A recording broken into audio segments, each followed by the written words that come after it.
All right, and we are live. We are live. Welcome back. I'm Chris. I'm Ann, and this is Lifestyle Business.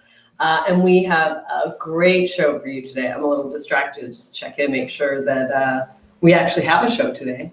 We're alive. We are.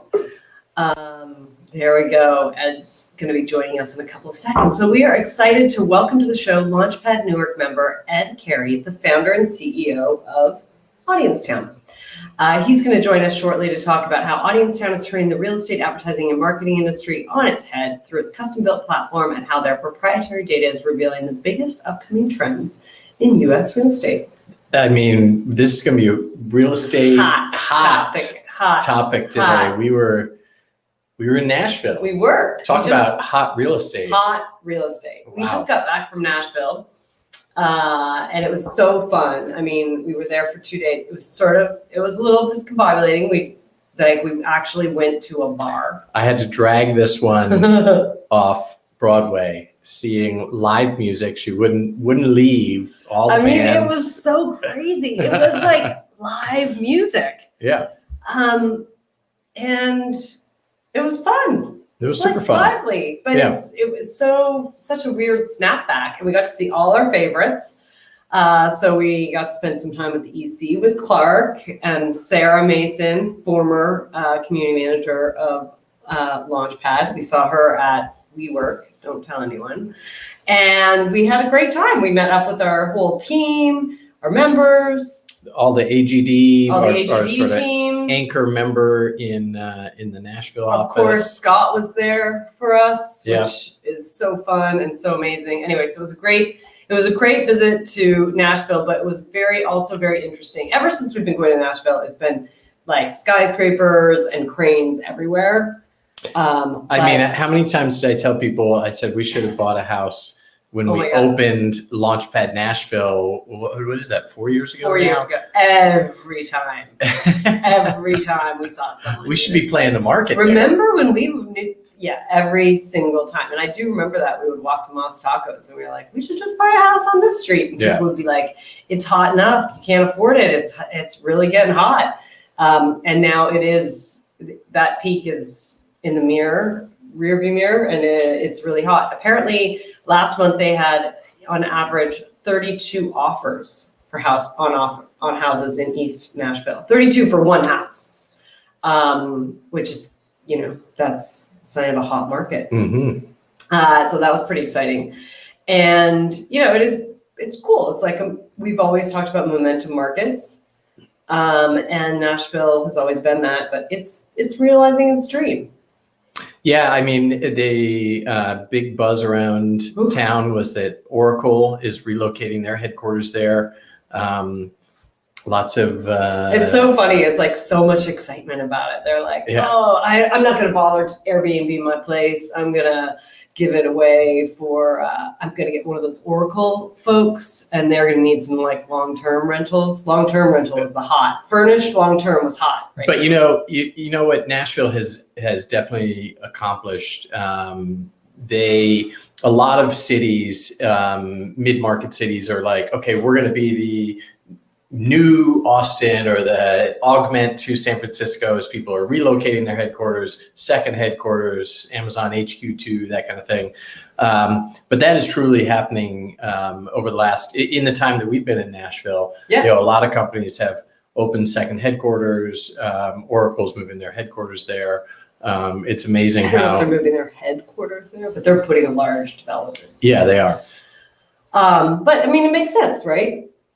Highly educated, motivated workforce, great city, easy access. It's got all its roots, and good cultural. You like seeing the momentum back in our momentum market like strategy. Nashville, Newark is certainly there too. But it is good to see that momentum.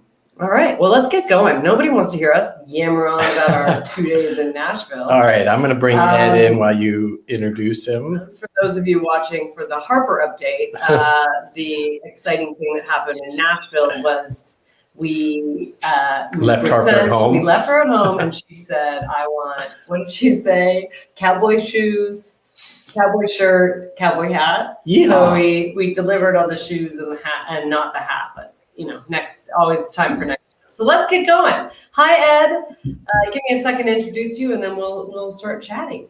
Ed Carey spent 20 years working for leading media, advertising, technology, data, and mobile companies, and taking the deep knowledge he gained from his time at Quest Magazine, the New York Times, Undertone, the Rubicon Project, Dun & Bradstreet, and Cargo, Ed founded Audience Town, a real estate advertising and marketing platform built on the realization that buying a home combines money and emotion like no other advertised product out there, and therefore requires a specialized set of technology to create an effective marketing experience.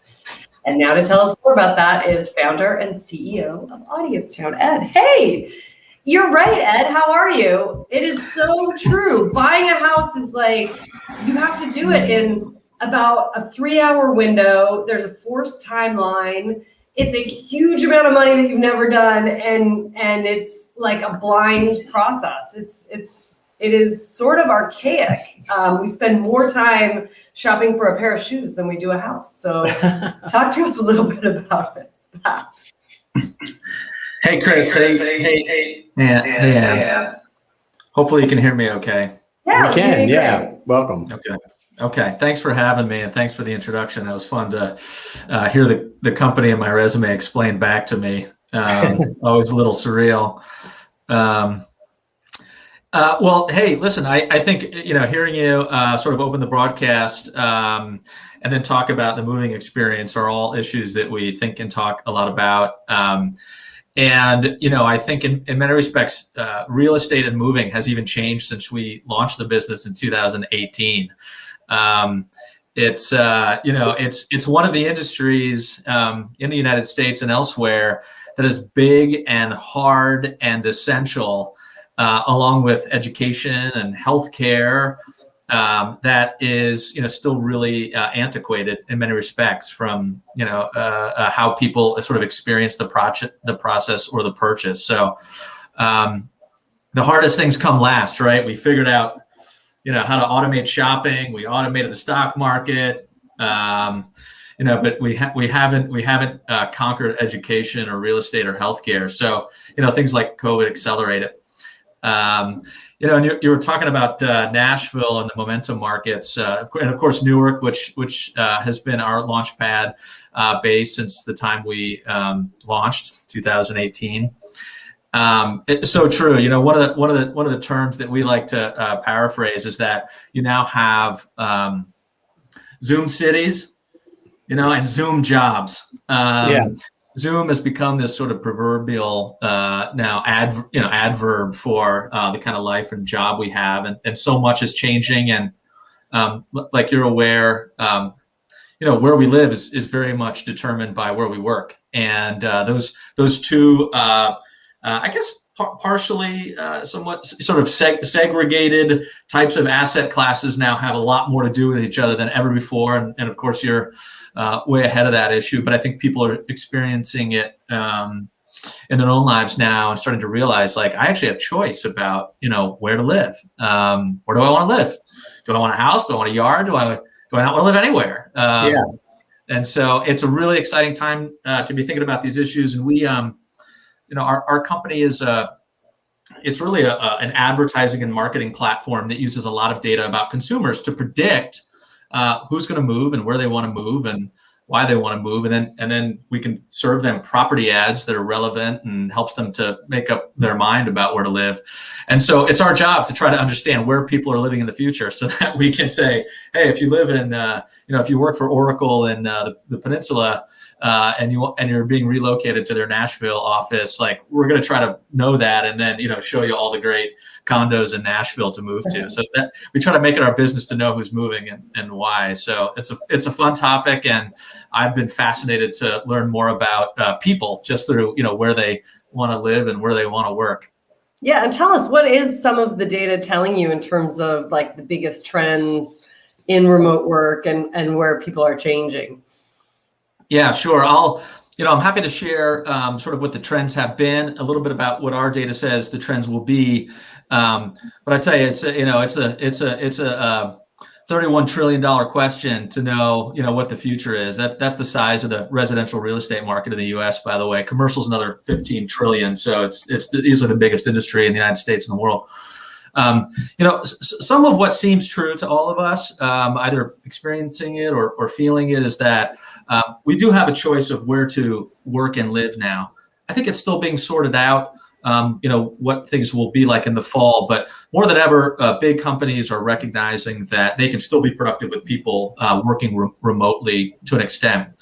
So people are now, looking at other places to live, and they want a few things. Nashville has a lot of those things. They want a really basic human need is they want warmer weather for the most part. That's something that people do want, and if you can have it, you're going to seek it out. It's a big factor. People want warmer weather, and I live in the New York City area, and I tell you, I want warmer weather too. And I've always been tied to a train and an office tower, and then suddenly that stops, and you're like, wait a minute, why do I live here? And so people want warmer weather. Like a lot of my community in the wider Northeast, people want lower taxes. They want warmer weather and they want lower taxes, but they also want amenities, like you were talking about, cultural amenities like museums, and they want to go to a coffee shop and a cool restaurant with a nice glass of wine or something. People want those things. They want them deeply, and younger people want them even more. So, those things are a big factor. So if you can live anywhere, you're going to want to live where it's warmer and where it's cheaper. And it's pretty easy. That's what the migration patterns are telling us, that people are looking to do. And if you can also, work more remotely in a Zoom city where your job is on Zoom, but maybe you travel to a headquarters once a month or something, you can start to do those things. So those are certainly the indicators. Now that's all fine and well. And we see that, one of the top real estate markets in the country is Boise, Idaho. Utah's off the charts. There's obvious places like Austin, so cool, but it's like Boise, look at Boise, Idaho. It's like a little city. It's got affordability, or it used to. And a lot of people are looking at those sort of Zoom cities or smaller cities. So that's an obvious trend. And then what we're predicting is going to happen is that, when you start to look at like who's going to move in the future, though, some of the patterns are obvious, and in some cases, they also beg questions. But it's higher income people. They're the only ones able to move. If you want to move to Nashville right now, you're going to be in a bidding war with 31 other people, and you're going to pay 30% over ask. And so, who can do that? Somebody with cash. Who has cash? People who work in technology or financial services. And that's what our data shows, is that it continues to be mostly people with knowledge work, higher income. Working in industries like technology. So these are maybe not surprising things, so it will continue to be that. And that brings up other questions about what about affordability, but that continues to be sort of the profile. It tends to be people working in technology who have families. So sort of younger family, 3 to 5 children. Mm-hmm. And they have some mobility. They're able to go into a market like Nashville and, sell a house in New Jersey for $1 million and buy pay 30 or 50% over ask in Nashville, Right. So it's people like that who are moving. Some of the interesting, our database picks up on all kinds of funny signals too. And I was just writing up something for a journalist, and I found these things too. The number one music they love is jazz. They love that way more than the average American. It's not the most loved music, but as a percentage of the U.S. Adult population, they just love jazz. Their favorite car is BMW.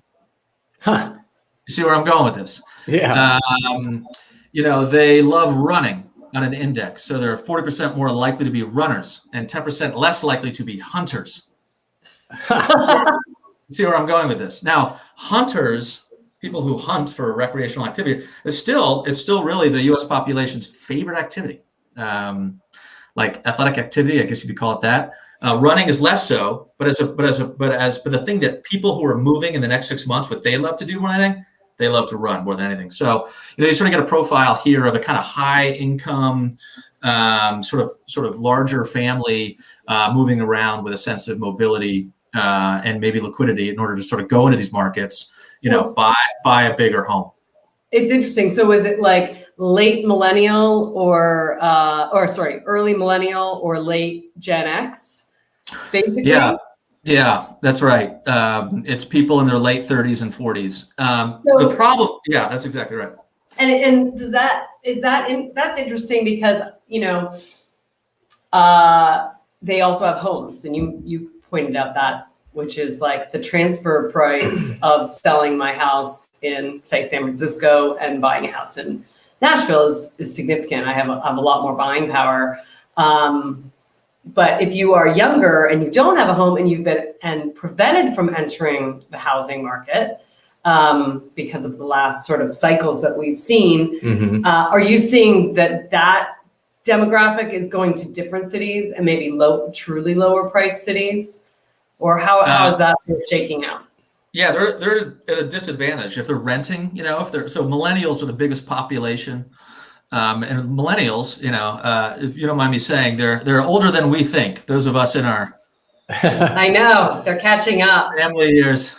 They're in their 30s. They're getting married. They're renting and maybe getting married for the first time, and they're a huge cohort of first-time home buyers. First-time home buyers are about 60% of the residential real estate market. So they don't necessarily have a house to sell, which is good for them. They can just go into a market with cash, but they don't have the income or the money to go in and pay 30% over ask. So mortgage rates are super low, which is great, but they're getting priced out, so they're staying renting in some cases. So you see the rental market also, climbing, and they might say, "Hey, listen, I really want to go to Nashville.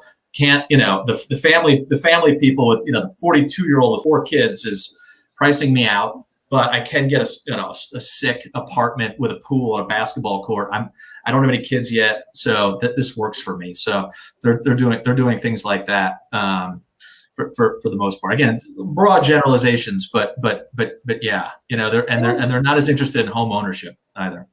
It was interesting in Nashville, and these were not people moving into Nashville. We talked to a lot of people who had this whole conversation around home ownership, and a lot of them entered the market a couple of years ago when it was very, very low. And now they're like, okay, I wouldn't be able to buy my house now.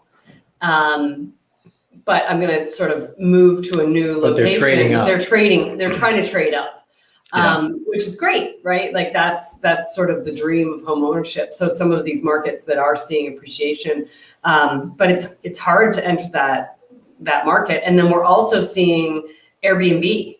And so a lot of people, we met some woman and she runs like 27 different Airbnbs on behalf of an investor in Nashville, right? And that's just a lot of housing stock that's being taken off the market and put into short-term rentals. And so are you seeing that? Do you see trends like that as well happening? Yeah, one of the biggest is small as a percentage of housing, but a big investment category are single family rentals. So that's another option that growing up maybe wasn't available, for maybe our generations. But there are now whole businesses that basically will build and manage. They look like neighborhoods, detached homes, little yards, half an acre or something, or a quarter of an acre. Nice little 2 or 3 bedroom house. It's almost like take an apartment building and rip all the units out and put them into little plots and put a couple trees up and rent them out for $2,500 a month. So single family rental is expected to be it's only a few percentages of the residential population, but it's a big option. A lot of young people want to do that. They don't want to live in an apartment building. They want the neighborhood. They want a walkable street. They want a tree, and all that. But like they don't want to be in they don't want to own a house. So that's a big one. For sure, and gives them some flexibility. And part of the problem is that older people are not selling their homes because they're kind of afraid of COVID. And this is one of the areas where like I wouldn't profess to know any more than anybody else. But part of the problem is also if you're like younger and you want to go to Nashville and buy a house, you got a big family with maybe kids ready, almost on the verge of empty nesting. And they're like, you know what, I don't want to have any open houses. I don't want anybody in the house. Let's just sit and wait this thing out. So you have like older people sitting on the family housing stock, and young people can't get into it because people with older kids are like, let's just see where this goes. And so, nobody can, the young families can't buy a family house because the families are squatting in them in some sense. So they're like, hey, you go like rent something and like, wait this thing out. And if you sell a house, there's nowhere to move. So if you're 55 and your kids are about to graduate high school and you sell your house, you can't buy a house. So you just sit and wait. So it's really this just like logger jam, or like nothing is going.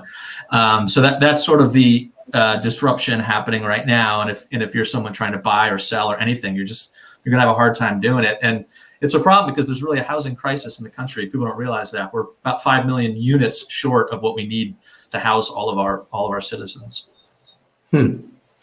Ed, I want to talk about Audience-Town specifically in a second, but yeah.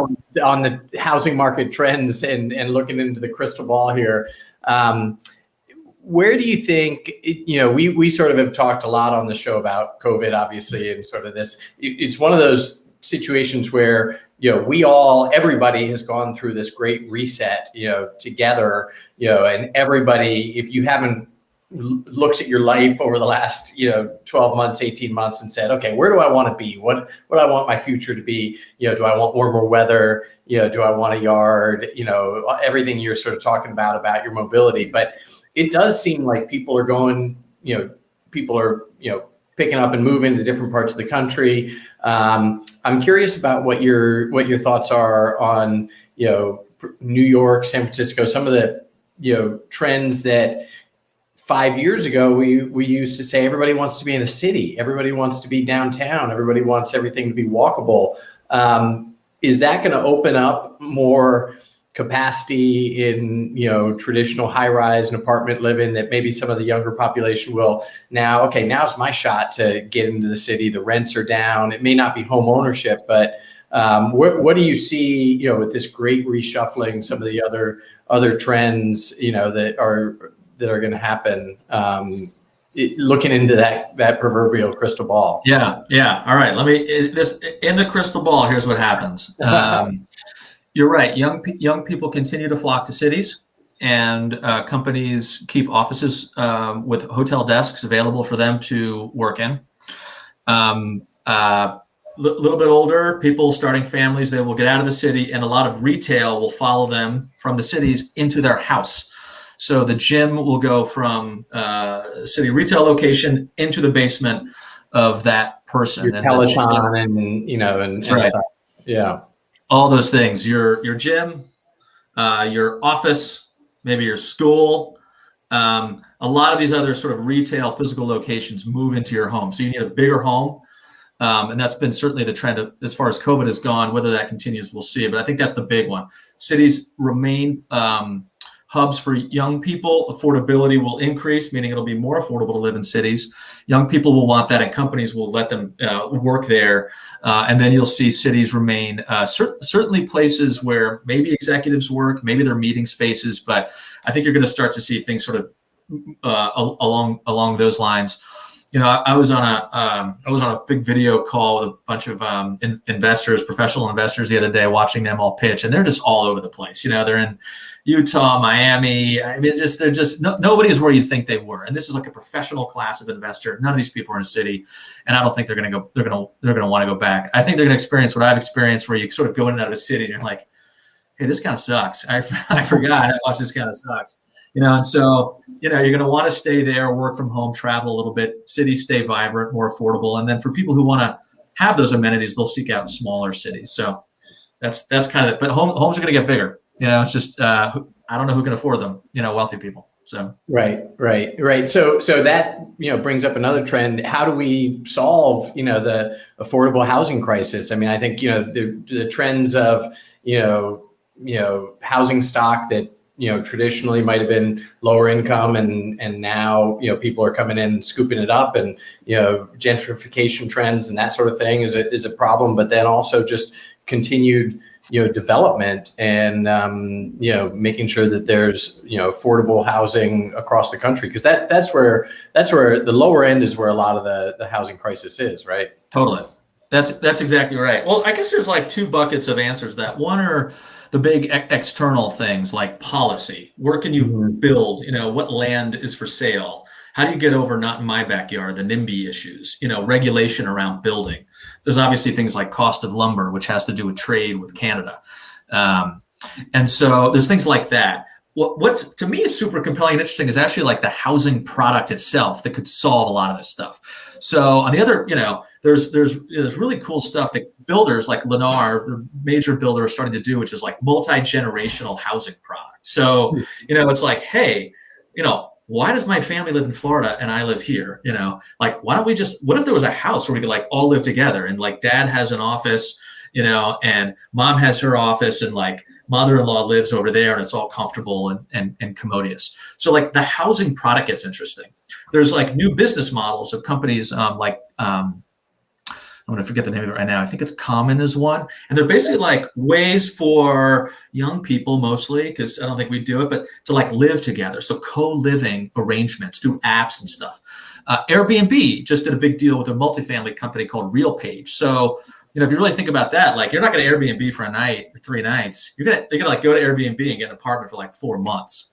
And that's going to replace a lease. So that's like housing product and like use of space that I think will help in a way that, government or land issues or lumber and supply issues will take longer on. So I think those are the things that I'm really interested in is, tiny houses, and like young people are like, I want a little house and I want to travel, and, I don't want to be tied down to a lease. And maybe that starts to free things up a little bit. And then insofar as actually having more units, we just need more housing stuff. I mean, that's so big and hard. It's just like, how do you do that? It's like the government and lumber and trade, but like, it's a huge, it's a big problem. But if different generations move in together, maybe that solves it, like other countries do, instead of like all having 3 houses, maybe we all get into 1 house.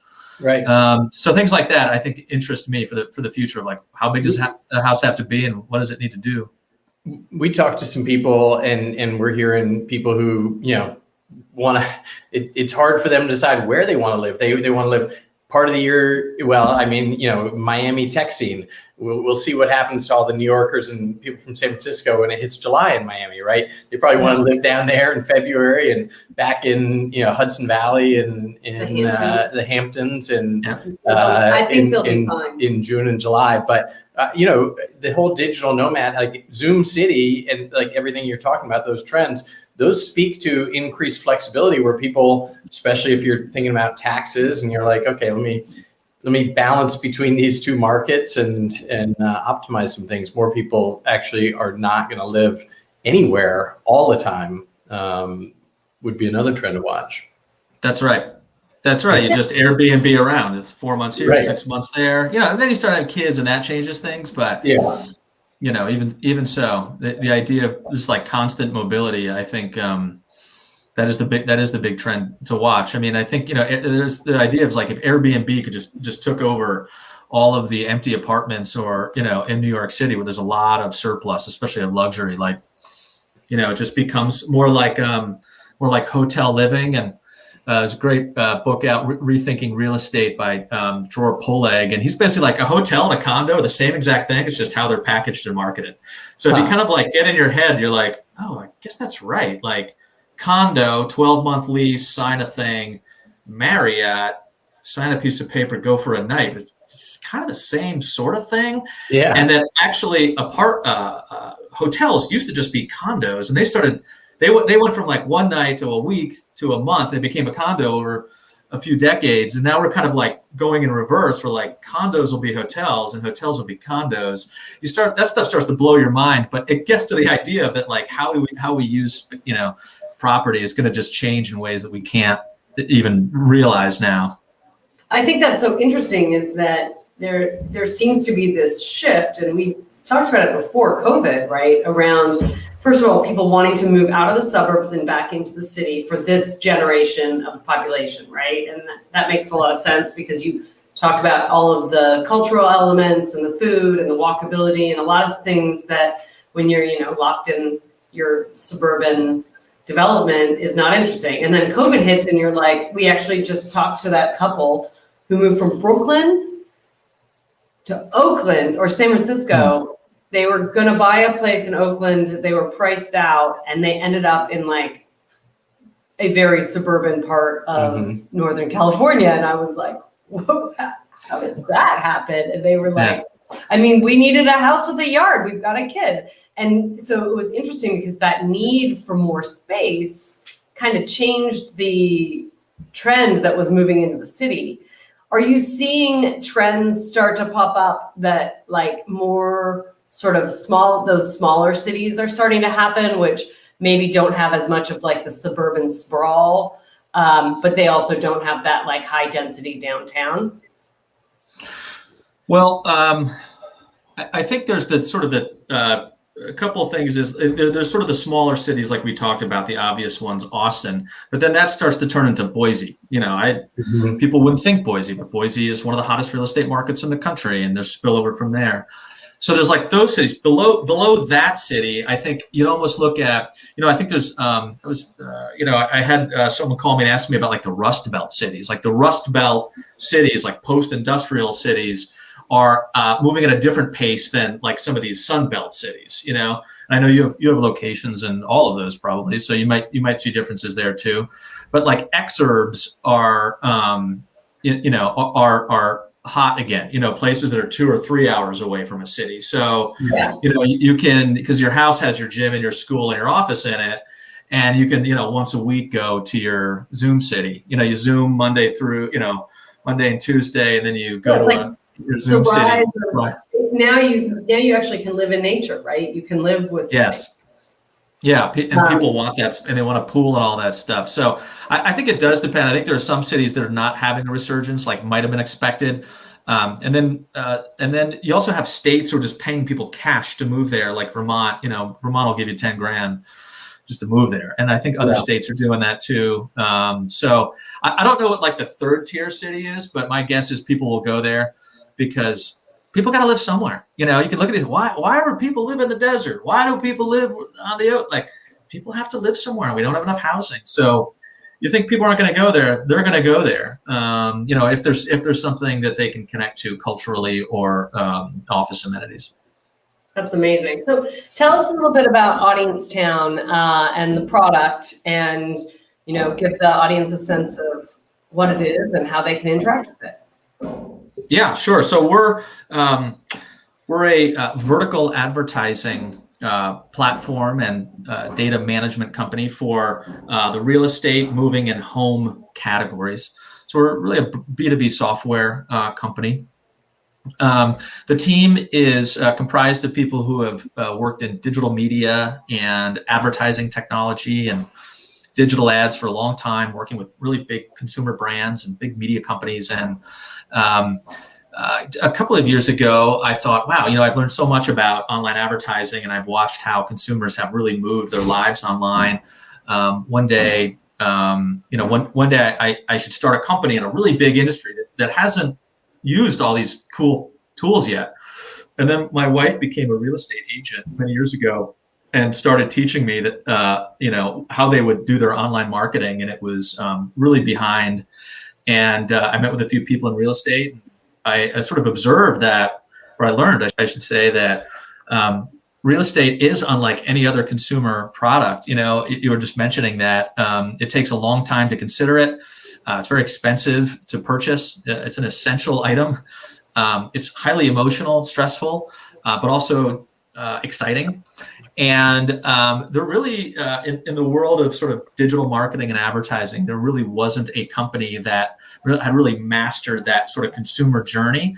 And none of the companies in the digital ad space that I knew of were really helping the real estate industry to sort of get online in a more sophisticated, modern way. So we sort of set out to be that company, and we learned that real estate advertising is a huge advertising category, and that in fact moving is an extremely long, arduous, and expensive thing for people to go through. Of course, it's very hard just to even transact. But you also spend a ton of money on all kinds of things, from lawnmowers to ladders and mortgages and everything else. And it's just an experience like no other. So, we came up with a little slogan that says, "A home is not a bar of soap." People don't buy homes like they buy soap, and you can't advertise homes like you'd advertise soap. It's a different thing and another category of sort of consumer consumption. And so we're really we really set out to sort of understand consumers at every stage of their journey from start to finish. And who's your ideal client then? Is it real estate companies, brokers? What sort of, and I know you probably can expand to so many different clients who are going to benefit from this service, but sort of who's your sort of core client today? That's right. So our core client have been real estate companies. Think maybe like the marketing team at a big builder or at a big multifamily company that owns a lot of apartments. Real estate brokerages, so enterprise. Not necessarily individual real estate agents, but maybe their brand would use it. Mortgage companies. And you're exactly right. What we found out is that there are a lot of companies who really want to market to people either before they move or considering moving or even after they move. And we started to talk to those companies now, and that's been a big part of our growth and our forward strategy as well. But really, it's those that early adopter, that core customer, or those real estate companies that are trying to modernize their online advertising and online advertising because of COVID in many respects. Everything is just more digital, and more virtual. People are now, young people especially, I go back to those young people, those youngsters, they're actually willing to, buy homes and rent apartments sight unseen at levels that would be unimaginable to people slightly older. Right. So everything is digital. So we're trying to be part of that kind of revolution. So it's just an example of software eating, real estate, another industry that's really moving online, which seems to, put you guys in a great position. I mean, you've raised a couple rounds of capital, right? And the prop tech category is hot. I mean, that's really exciting for you. Yeah, it's been good. We've raised, we did a pre-seed and then a seed round, and then we'll be setting out to raise another round this year. It's been received very favorably. I think investors in general, they like real estate. They like big markets, and they own real estate, and so everybody kind of knows a little bit about real estate. Everybody's moved, so it's kind of relatable. If it was like an enterprise ERP system, it's like, I don't know what that even is, but if you're like, hey, real estate, like that's big, like, and it's changing, like it's changing, all right. I have 5 houses and I own 3 buildings. I know. So like investors kind of get it. And early days when we were just conceiving of the business, we talked to a lot of really wealthy real estate investors, and they all loved it. And we were like, wow, these rich investors, they love real estate. They're going to like this, So yeah, we've been successful there. We have great investors who've been supporting us and teaching us along the way too, about the world of real estate. But we've had to learn a lot along the way because of all this. We launched in 2018. It's 2021, and half of our life has been spent. Company life has been spent during COVID. And so much has changed. So we think we sort of learned from it, and we can be part of the future and not tied so much to real estate behaviors of the past. Would you say that COVID, obviously, health and social and societal challenges aside, just from a pure startup standpoint, just all of this shuffling of the deck of real estate that we're talking about and accelerating the move to people being able to wanting to do it virtually versus, the physical process that, sort of the old process, has that been a net positive for the business? Yeah, very, very much so. I think there's 2 facets. One is sort of the consumers want to experience everything digitally, looking at houses. We invented something called a virtual tour ad. So you can actually like tour a house from an ad unit and everything. So consumers want to experience everything digitally and virtually. I'm not really going to fly to Nashville to check out. I'm just going to give me the video, walk me around. I get it. It's pretty nice. I like that house. Yeah. And then just on the sort of industry side of it, like you were talking about, it's just a pain to buy a house. And so there are a lot of companies trying to like automate just like the whole transaction process, where you're not dealing with paperwork and like phone calls. And I mean, I bought a house 1.5 years ago, and I moved, and it was just I think my lawyer and I had 59 emails, just on stupid stuff. So it's so manual, it's so analog. So that a lot of companies just try to make the process of moving more automated and easier, kind of like buying stuff on Amazon. I think that becomes the benchmark for everything. A pair of shoes on Amazon, but people also want to buy a house or rent an apartment the same way, just like push button, super simple. And so that's how consumers want to experience moving. And if moving were easier, more people might move. And so that's another, it might unlock mobility in ways that it's such a pain to move right now. You're just like, I don't want to do it. But imagine you could just be like, this stinks. I don't want to live here. Imagine you could sell your house to a technology company in 48 hours and move. There's companies, called iBuyers looking to do stuff like that. So you just move, But on our side, being digital certainly helps because we're basically like, look, consumers are all online.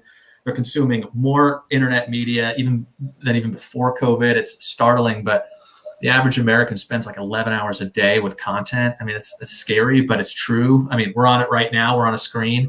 Right. So that consumption went up. So it definitely helped our story. Where it's just like digital everything, digital discovery, digital transactions. Everybody just wants to press buttons and move, so we're part of that. But yeah, we had scary times. My last day in office was 2020. I was in Launchpad, Newark. It was like March 10th. We like went for lunch across the street down there, across from that the Marcus Samuelson restaurant. We're having some food. So one of our guys was like, I think there's this like pandemic or disease or something going around. We're like, yeah, whatever. Who cares? 2 days later, it was like, hey, you better come home. We left all of our stuff at the Launchpad, screens, the bags, just walk. I was like, I'll be back in a week, and never, I think I went back 8 months later, with like a hazmat suit on and picked up my monitor from Launchpad Newark, and we're like, hey, and we're just now starting to like, re-enter the office orbit and figure out what's next for us. But it was, we got to go all digital, and I didn't see any of the team members for, 8 months from that time. Yeah. It's it's amazing what a run everybody's been through, and it's nice that you're coming back and people are coming back. It was really fun to be in Nashville and give some fully vaccinated hugs to other members. I know, so much fun. Actually high five people. There was that felt pretty good. We'll be excited to come to Newark. Yeah, we're on our way to Newark. Months too. Yeah, it feels like things. I'm here. I'm actually talking to you from Midtown Manhattan right now, and that's been one of the neighborhoods that gets cited as just post-apocalyptic, dead zone. But people are out and about. There's people in the train station. People are wearing masks. People are out and about. I just had lunch with a friend, and there's clearly people having business meetings. So, I don't want to do it every day. I don't even want to do it 3 days a week. Maybe not even 4 days a week. Maybe not even every week, but like you want this to be here. And while working from home has its merits, so does seeing colleagues, especially building startups and growing companies. You have to be together. So it's good to feel life kind of returning, but still a measure of safety, sort of around. Yeah, and I think that's right. Which is, you may not want it every single day, but you certainly do want the energy that comes from that convening. And I think people want to return to work on their own terms, right? It used to be your employer's terms. Hey, you're going to be in this office 5 days a week. Now everybody's like, no, I'm able to get a lot done over Zoom. I want to come in 2 days a week, or I want to, come in for my meetings and, networking and that kind of thing. So it is a big shuffling of the deck. My move would be like, I'm going to be there between 10:30 and 1, and then who wants to go to lunch? Totally. Well, I think one of the lines is like, the office needs to become a consumer product. It has to be really nice. Like, it has to be pretty. It has to have coffee. It has to have beer. Launchpad has both those things. Oh. So, it has to have, things like, I want to go. This is fun. This is nice. I don't want to go to a 1980s office park off the highway. Like I did that. That stinks. Like, it has to feel like I want to be here, and I want the interactions to be valuable, and I want to see people I don't see, and I want to hang out with the boss, and I want to, go get some drinks, and like that's what it has to be. That if you're just going there and plugging in and doing Zoom calls and going home, you're like this is a waste of time. So the office needs to become a consumer product in some ways, and it has to be really great, otherwise people will opt out. That's a good way to describe it. It's a really good way. And I think we've seen a lot of that here, certainly in California, where we have, Silicon Valley and the desired workplace, right? And having it to be somewhere that is fun, but it still felt very campus. And so what we can do is learn from those companies and be like, okay, great. What does the convening space of the future? Because it's not necessarily a bunch of cubicles, right? And it doesn't have to be a huge campus, but it's a place that we all come together, we gather. It fosters creativity, it fosters engagement, it fosters those connection points. And I think it's going to be exciting. Yep. More phone booths too. More phone booths for sure. More phone booths. phone booths and couches and meeting rooms and no desks. It's going to be that. I love it. Yeah. All right. Well, Ed, it was so great to catch up. We'll see you when we're in New York next, hopefully. And thank you so much. All right. This was fun. Right. Thanks, Chris. All Thanks, right. Ann. Yeah. Bye-bye. All right. Thank you for coming. Do you want to do the wrap up there? Yeah. Thanks everybody for joining us today. To all our Nashville members, so great to meet you and spend time with you this week back in Launchpad Nashville. Again, we'll look forward to seeing Ed and many other Newark members here in the next couple months. You're a little off screen. Let's do the promo for Bruce. It's framed up. All right. Argyle's laughing. She agrees. All right. Go ahead. All right. Well, thank you for joining us today. And we're going to be back next week with Bruce Katz, a legend when it comes to understanding the value of and profoundly influencing the economic viability of cities in our continuing theme on the future of work. And he's going to rejoin us after a year to share his thoughts on how COVID-19 has transformed urban life over the past 18 months and what that means for the future of cities across the U.S. We are so excited to welcome you back, Bruce. All right. But until then, you can catch up on all of the past episodes by subscribing right below or above, wherever the button is, on the LPTV programming channel or wherever you get your podcasts. And thanks to Ed, Carey, and our producer, Ariel, and everybody for joining us this week. And we'll see you next week.